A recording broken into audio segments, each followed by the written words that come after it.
Welcome to It Can Get Better Than This. I'm Dr. Cindy Byler, And I'm Heather Hodge. and today we're going to be talking about currency. So, this isn't necessarily currency as far as finances, but it can really relate, we can really relate it into our relationships and how we take care of our relationships Right. and So, ourselves. yeah, yeah, that's true. So, when you think about currency in a financial state, once you've spent the money, it's gone. And you have to wait until your next payday to cycle that all over again. Um, with currency in other facets of your life, it's very similar. Like with time, you only have 24 hours in a day. Most people try to get at least 6 to 8 hours of sleep, not 68, 6 to 8 hours of 60 sleep. hours of sleep. And then you have to adjust your limits because you don't get more than that. So you need to set, like, there's a certain amount for work, there's a certain amount for taking care of yourself. If you have children, a lot of it goes to them and focusing around them. And um, you know, if you do volunteer work, you can't say yes to everything. You've got to allocate your time accordingly. But the same applies for things like energy level too. You only have, even if you're Superman, you only have a certain amount of energy every day that you can use. Mm-hmm. So to figure out how to get everything done in a day between maybe a work schedule, your home and getting it cleaned up, your quality time with your friends, your family, your It's a lot, spouse, right? it's important to be realistic about those things. Friends of mine have said it's like spoons. You open your drawer, you only have a certain amount of spoons before you have to wash them and start over. You only have a certain amount of spoons you can use in a day. So if if vacuuming is one spoon, washing the dishes is one spoon, like once you get home from work, you've already used a certain amount. Mm-hmm. Um, let's see. Maybe doing homework with the kids is one spoon. Bedtime with them is one spoon. You've already Sometimes that can be used. 3 spoons. Yeah, you've already used all that you've got in a day. It's important to realize that and to take that into account when you're planning your day. Mm-hmm. And when you're um when you're struggling and things like the house pile up, the laundry piles up, the dishes pile up, that kind of thing, it's important to prioritize what's important first Mm-hmm. and to tackle it based on, this is how much energy I've got today. So I could probably realistically do this much. I can use 3 spoons today. Right. Yeah. And then after that, I need to be done and do more tomorrow or do more Mm-hmm. on the weekend. Right. That's So, good. That's good. So there's also currency within your relationship in other relationships. So when you are one aspect of this is when you're focusing on an issue that needs to be addressed, it's important not to bring in 5 other issues. And right. this can be difficult because when you're the one that's frustrated and expressing it, sometimes you've let it build up to the point where you've got 15 different things that you really want to say to this person and fix. But if you do that, you're going to put the person on the defense and probably get blocked from anything getting resolved. So just take it's important to spend the currency by taking one thing at a time and not diverting the path to 15 different things. And if you're the person that is being talked with about I really need for you to do this differently or for us to do this differently, for you not to bring in 15 different things to the other person or even one other thing, just talk through the one issue at a time. Otherwise, it gets to be too much and you don't resolve anything. So everything's still just sitting on the table, waiting to be addressed or stuffed down inside again. It takes a lot of give and take in relationships, and so in our relationships, the currency is either increasing the bank account or decreasing the bank account. It often doesn't just ride still for very long. Like if we're going through some stuff, sometimes we have to ride the wave of that. But usually, either the bank account, you're either putting deposits or taking withdrawals out of the bank account within the relationship. Does that make sense? Mm-hmm. Okay, good. So, one of the things that decreases the bank account in a relationship, so to speak, is what we talked about in a couple episodes now is one person doing all of the mental load and all the physical work within the relationship. Yeah. So you're taking it out by allowing the other person to do the majority of the load. Right. You're Right. like, I'm spending this money on you or this currency on you doing the load Right. and not participating. Yes. Yes, because there's such a myriad of activities, things that need to be taken care of, situations that need to be taken care of, especially when there's children or there's parents that need, like older parents that need to be taken care of. That falls to one person. You're really spending a lot of the account by not participating and by not helping, but not participating and not being a team player into those situations. It's kind of a crazy phenomenon to think about because by not doing anything, you're spending more and taxing more out of your Yes. relationship than by like deliberately doing something. Right. But you are, I mean, by not doing something, you are inherently doing something. Right. That's Isn't crazy. that crazy? Right. So then another aspect in relationship is in a lot of relationships, it seems like you have a messy person and a neat person. Yeah, Not that's always. true. Sometimes you have two very neat people, like my parents were, or you have two messy people in the That's me and my relationship. husband. We're the two messy people. And the currency there isn't whether you're messy or neat. It is what are you spending your currency being a very messy person and not honoring that the other person needs less clutter in their lives and things to be picked up some. And the reverse, are you spending your currency by being very OCD about it? Right. And taxing the uh, other person and Right, pushing and driving the other pushing. person and not being realistic about, okay, our house, our environment needs to look like this. Finding a balance between the two if you're both the same way, So, or if you're not both the same way.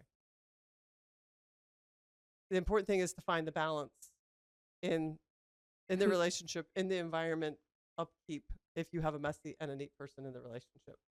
so how do you put currency back into the relationship? Like if you have been taking out, what are some things that you can do to put back into it? Well, being aware, being very self-aware and very relationship aware of, am I letting this other person just run the household, run the run the kids' schedules, run my schedule, like being aware of where you are at in the relationship. Am I helping to carry this mental and physical load as we raise a family or as we take care of our aging parents? Okay. That's primary. Also, making sure that you are not spending your currency by just haphazardly being messy, which is also part of the mental and physical load of the relationship, and not taking care of your at least your stuff, Yeah. like washing your cup out after your coffee or things like that. So that's one very important aspect of it. Um, Currency in a relationship can be compared to equity in a house. Okay. So it isn't about just paying the principal on the house and the interest on the house. It's also about continuing to keep the house like bug free, Okay. rodent free, Maybe making updates here and there in making terms of. updates. Right, Now we know that's not necessarily realistic all the time in a home.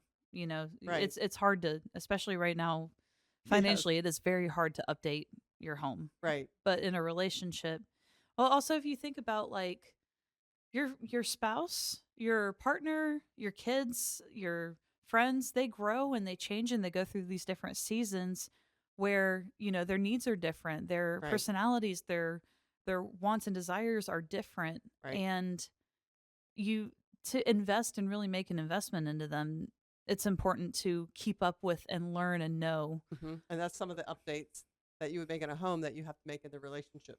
Right. It's not just with your spouse; it is with your children. Right. If you're close to your nieces and nephews as they grow up, your parents, like, and this is really in any relationship. You're updating it as time goes on and people change.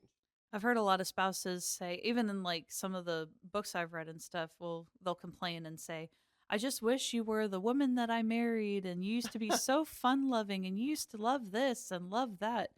And it's like, well, Right. I'm not having a lot of fun here. Right. So not a whole lot Right. to love if there's no fun here. Right. Oh, and especially if you're the person that is carrying the mental load and doing all the work, Right. and the other person is complaining and like, what more? Well, of course, I'm not that same person because I'm taking care of our child or our children, Right. and we have careers, and yeah, and we change over time. Right. Eh, Like you used to love roller coasters, and then after you had us, right. you didn't like them at all. No, I'm not risking my life for anything, and I can think of 100 different things that can go wrong on a roller coaster. Yeah.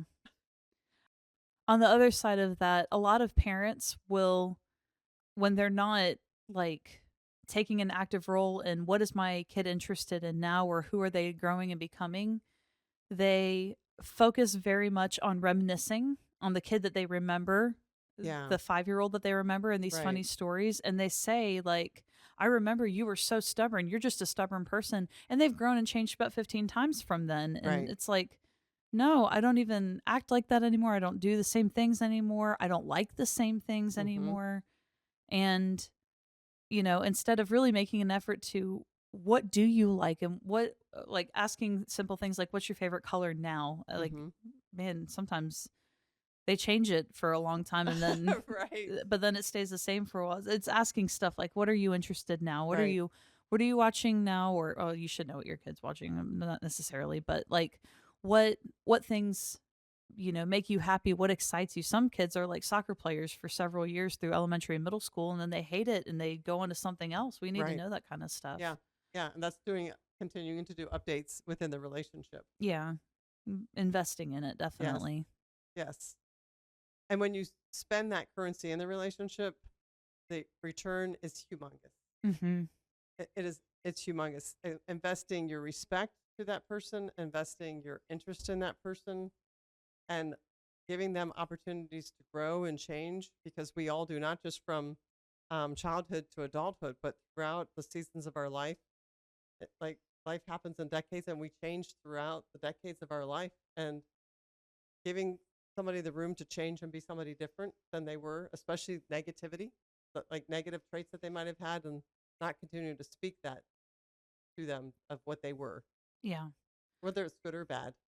One thing about when you invest your time, whether it's into relationships, into yourself, like, making sure that you have an environment that you're comfortable and healthy and happy in um and whatnot, is that investment at the time will not feel good necessarily. Hmm. When you're investing time into other people and they're talking about things that you don't really care about or stuff like that, but you're investing your ears and listening Yes. to them, it's not a selfish investment. Like when you're doing that, you're making room for other people, Hmm. and they will take that with them for years Yes. afterwards. I know there have been several people that have talked about how important you've been to them because Mm. you all you did was take the time to sit there and listen to them and hear them out, and you didn't do it with the expectation of they're going to come mow my lawn next week or something crazy No. like that. You Right. didn't do that with your kids either. When any of us talked about stuff that we were interested or really geeked out about, you didn't, like, I'm sure half of that was not interesting to you at all. But you listened, and when we come to you with that trust of like, mom, what do I do now?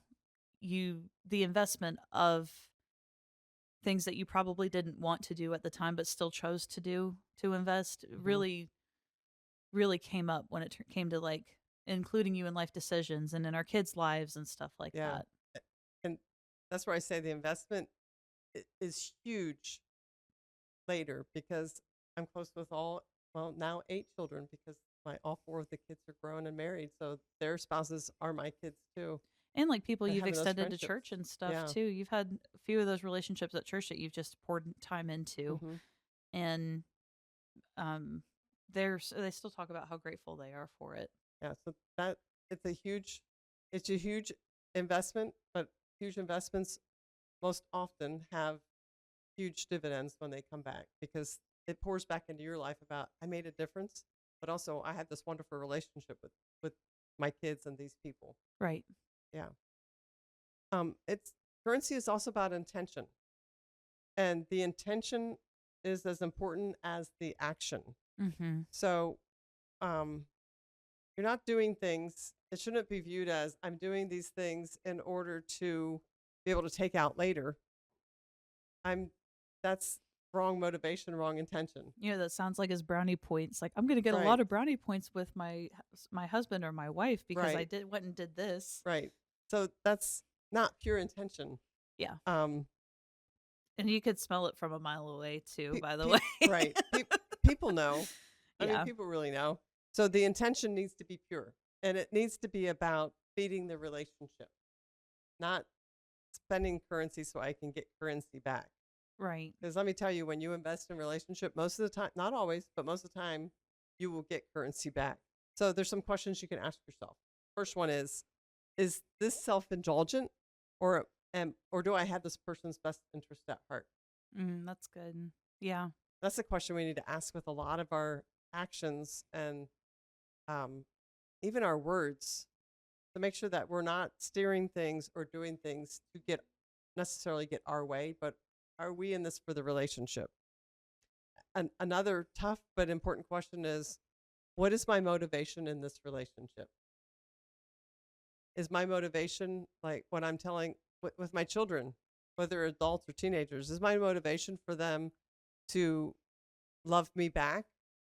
Or is my motivation, which I do want them to love me back, but you can't control that. You can't steer that with your actions.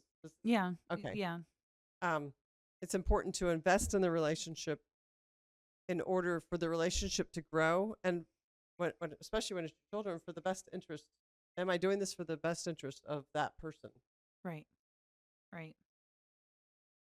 And the third question could be, as we build a relationship, am I just spending all my currency, or am I investing into the relationship? And we have to do that with each relationship.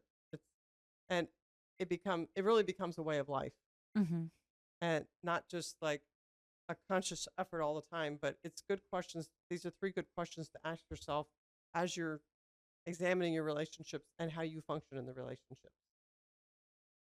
So when we wrote this, we also talked about some myths Yes. that we tell ourselves when it comes to our relationships and spending what we Mm-hmm. have and putting everything that we've got into things. For example, I need to put this person before myself. Now, it is good to put people, Mm-hmm. above yourself, but it's also, when you're on an airplane and they talk about put your oxygen mask on first so that you Right. can breathe to help the other, that there's some real truth in that when it Mm-hmm. comes to everyday life as well.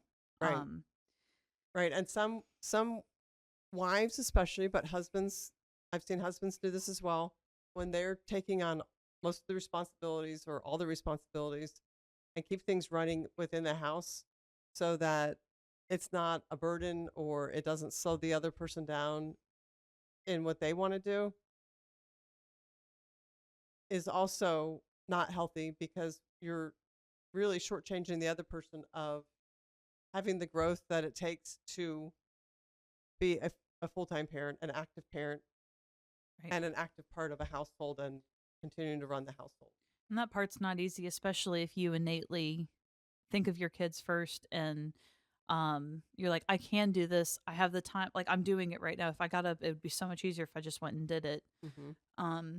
It's important to expect your spouse or your co-parent to take on some of the responsibility as Right, well. right, Expecting them to know where the pajama drawer is, or expecting them to be able to tap in with you. Like, my husband and I had that talk of when I was pregnant with our baby. You know, we've both got busy lives. We're both trying to do a lot. So there are going to be times where I need to tap out with you and go do what I need to do, and I need you to be able to pick up with right, where I've left off. And it's not really going to be effective for me to do what I need to do while I'm away if I'm answering 15, 20 text messages of, you know, where are her pajamas at? Where's all the bath time stuff? How much is she eating a day? Stuff like that, and we could try to keep in communication all day hmm together about her to make that transition easier. But if one parent is just absolutely not useless, that's not nice. If one parent is absolutely just absent and not taking any kind of care to pay attention, you're spending a lot of currency in that. Yeah. Yeah, Yeah. It's important to expect them to be able to do what you're doing. right. Okay, and the other myth that I want to talk about today is that boundaries are self-centered or self-indulgent. Investing in yourself and setting realistic expectations for yourself actually helps you to be a happier, healthier, more whole person in other relationships, not the Mhm. reverse. So, and you're going to find that others might say this, that you're being selfish and bump against your boundaries, especially when you're first starting to set them. But if your boundaries are healthy boundaries and they're reasonable boundaries, it's not too much to ask from that person to honor your boundaries and honor where you're at. Um, and it's important when you're starting to set boundaries to be willing to have the conversation, but keep your bottom line. So have the conversation. Like we've had conversations before as as she became an adult, since she's become an adult, of okay, this is what I can handle and this is what I can't handle. And I did not always like what she had to say, and I wanted things to go my way, as we all do. That's fair. Yeah. But Normal. but do I want this relationship, and is this relationship important to me? It it's important from both sides to honor and respect other people's boundaries, but also hold to them. It is not a myth that boundaries are selfish and self-indulgent. Yeah. But you also have to make sure that your boundaries are reasonable and they're healthy and they're not selfish and self-indulgent. Yeah. And it's good to have if you have an outside perspective of someone who can tell you like, yeah, you're being reasonable, or no, you're asking a lot here, or you're not asking enough here. It's good to get that and not get it from the person you're putting boundaries with. Like Right. if you're putting boundaries with your mother, don't ask if that boundary is reasonable. I would ask somebody outside of the situation and be as honest as possible Hmm. about, like, as open-minded and as multi-perspective as possible when you're asking them, Right. Right. so that they can be honest with you and say, "No, you're being unreasonable here," or "I don't think you're pushing enough. I really think you need to take a break from this," or whatever it is, Right. Right. So as you go throughout your week, I want you to start taking note of your spoons. How many spoons do you have in that day to use? And you might have different spoons different days, or different amount of spoons different days, depending on what you did the day before or what else you've done in that day, like at your job or something. At the same time that you're working to get a lot accomplished, you also need to make sure that you're not overloading yourself so that the next day you're absolutely worthless and can't do anything. It's good to keep an eye on how much currency am I spending in the relationship. I also want you to pay attention to how am I spending the currency in the relationship? Is this relationship moving forward because I'm part of putting the investment into the relationship, whether that is your spouse or your children or your parents or a friend or a coworker? Or am I currently spending my currency because I'm not investing in the relationship and I'm letting them carry the mental, physical load of the relationship, or being the only one that initiates and invests into the relationship? So those are two things that I want you to start looking at this week as you're going about your weekends, paying attention to in your relationships. And you know what? What This is the last episode in this our first season. Yes, we're so excited. We finally have completed an entire season of It Can Get Better Than This. And we've been talking a lot about what we want to do with next season. And we're really excited to get started and share this with you. Yes, I've already written a lot of some episodes for next season as we've been filming this. So we're going to be taking 2 weeks off after this week, and then in after 2 weeks, we're going to have a whole new season ready for you to view and to write comments on and to argue with us about. Thank you so much for following and for subscribing and sharing and really getting the word out there about our podcast. We hope that we've been extremely helpful. And if anything, just another couple of people in your car to listen to while Yes. you're going from place to place. So, but we are really appreciative and really excited about where we're going with Yep. this. And This has next been a fun season, ride. this has been fun. So next season, we will build off of the foundational pieces we've laid, and we'll start putting some building blocks and more how tos into how things can get better than this in your life, as just with yourself and in your relationships. So have a great week. We'll see you soon. See you next season. Bye.